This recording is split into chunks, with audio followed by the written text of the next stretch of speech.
Si je vous demande de penser à la Grèce, les premiers endroits qui vous viennent sûrement en tête sont Athènes et ses monuments archéologiques, ou bien les îles des Cyclades et leurs paysages paradisiaques. Nous, on avait envie de rencontrer une Grèce, peut-être plus authentique. Nous partions vers une contrée méconnue, où se mêlent mythologie, nature et lieux désertés.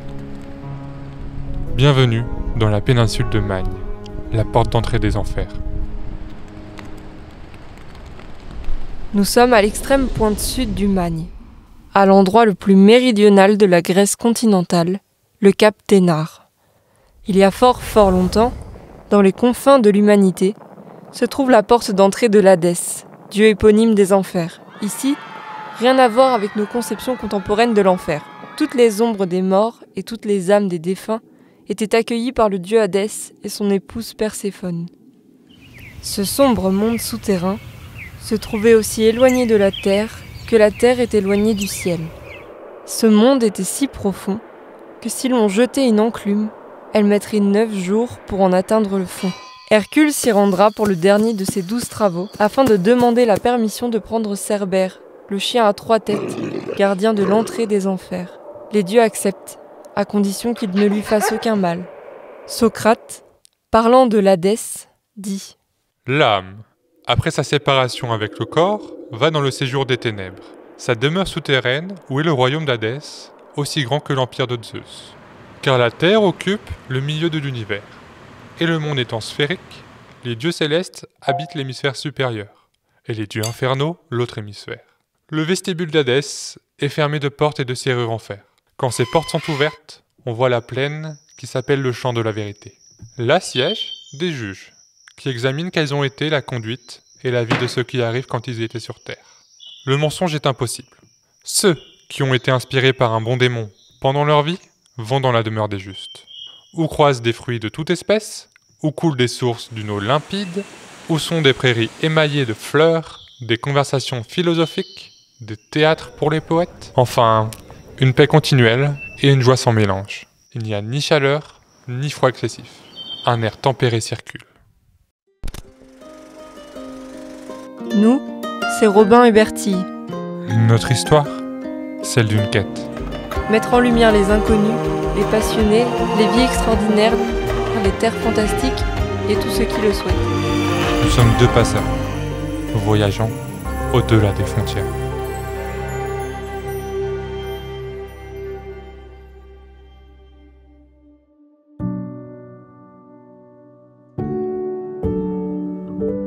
Séparé du reste du Péloponnèse par les monts du Taïget, le Magne est une terre aride et austère au relief abrupt et escarpé. Jadis connu pour ses clans belliqueux, ses vendettas et son esprit libre, les Magnotes, dont l'histoire regorge d'irréductibles guerriers, de vendettas et de pirates, fascinent le reste du pays. On entame alors notre périple avec la conviction que c'est une terre dont on ne reviendra pas indemne. On date les premières traces de vie sur la péninsule à partir de 100 000 ans avant notre ère. Malgré l'influence de Sparte puis de l'Empire byzantin, la péninsule est longtemps restée délaissée. Ce sont les Slaves, ayant envahi la région au 8e siècle, qui instaureront le fonctionnement clanique du Magne. Celui-ci sera très longtemps dirigé par quelques grandes familles, qui pendant les dernières années de Byzance, se serviront des falaises du Magne comme d'abri. Petit à petit, les Magnotes, habitants du Magne, profitent de l'autonomie de la région pour y créer une véritable industrie de la piraterie. On en connaît notamment le célèbre corsaire Libérakis Gerakaris, et tant d'autres qui combinent la mémoire et l'histoire avec la lumière du soleil sur la pierre dure et belle.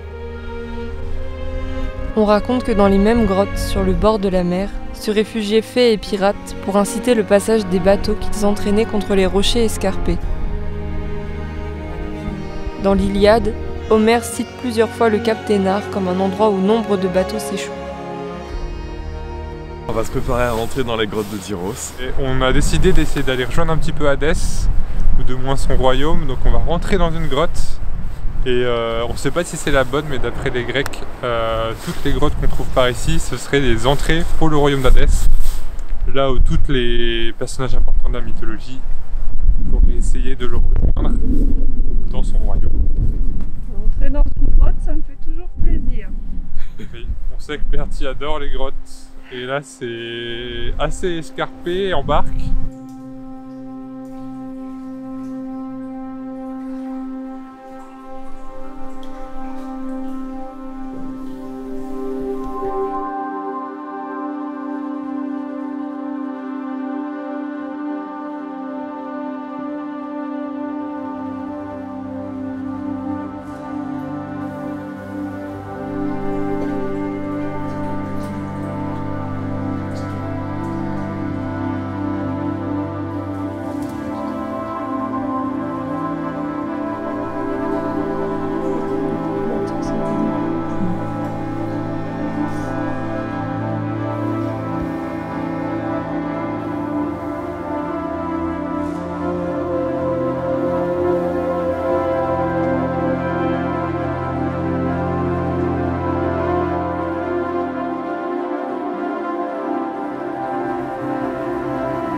La péninsule est aujourd'hui dépeuplée. En chemin, nous croiserons bon nombre de maisons abandonnées. Les ruines qui persèment le paysage montagneux ne font d'ailleurs qu'accentuer l'atmosphère mythique et mystérieuse qui se dégage des lieux. Là, on est dans Vateia et ce village, il est quasi totalement abandonné, on a l'impression. Il y en a beaucoup dans la région du Magne. C'est en partie dû à l'histoire de la région qui est assez forte.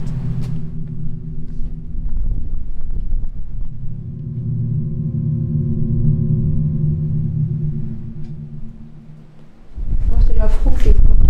Je suis sûre que c'est hyper chargé aussi, ces lieux-là. On ne sait pas trop pourquoi cette ville a été abandonnée, mais on sait que au moment de sa construction, elle servait de cité forteresse. Ça se voit vu la forme des maisons en forme de tour.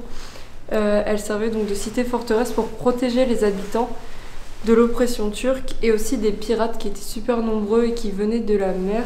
Et ensuite, au cours du XXe siècle, il y a eu un épisode d'exode rural sans précédent ici en Grèce et plus particulièrement dans la Magne, dans cette région. Et ce qui a aussi fait fuir les habitants en grande partie, c'est les vendettas qui se multipliaient à cause des grandes familles qui résidaient, qui se cachaient dans la Magne. Donc les habitants ont déserté et depuis, cette toute petite ville qui à la base comptait 300 habitants est devenue complètement inhabitée.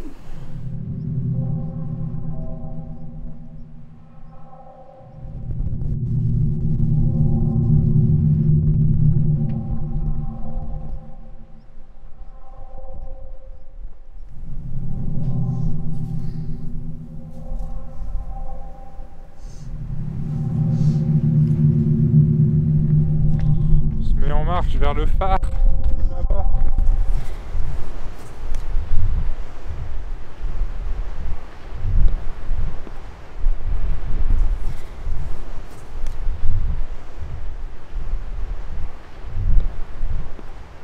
Hop, allez, retour au van pour un petit peu de marche avec cette fois le vent dans la tronche, mais on est bien content parce que la vue on valait le coup.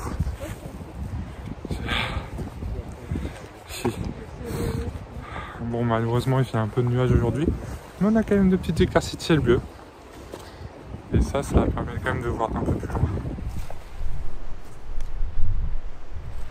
Il y a un âne et des chevaux sauvages. Il m'en faut pas plus. Même si je me suis rappelé en marchant un peu dans les cailloux et dans les broussailles, Robin dit juste avant que c'est un endroit infesté de serpents. Donc on va rester sur le sentier maintenant.